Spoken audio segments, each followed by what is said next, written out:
Understanding social etiquette. It's rude to stare. Hello, everyone. Welcome back to our channel, where we dive into the fascinating world of the English language and its nuances. Today, we're tackling a common phrase that carries a lot of weight in social interactions. It's rude to stare. Understanding this phrase is crucial not just for language learning, but also for navigating social situations with grace and respect. So, let's get started.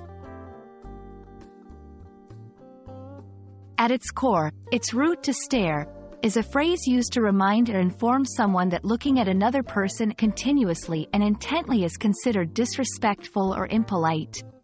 Staring can make people feel uncomfortable, self-conscious, or even threatened. This phrase emphasizes the importance of respecting personal boundaries and maintaining social harmony. While the concept of staring being rude is widely recognized, its interpretation can vary across different cultures. In many societies, prolonged eye contact or staring is seen as invasive and a breach of one's personal space.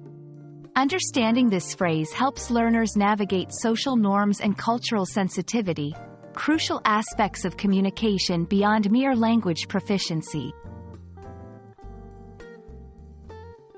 This phrase is often used in situations where someone might not be aware that their gaze is lingering too long. It's usually delivered as a gentle reminder rather than a harsh criticism.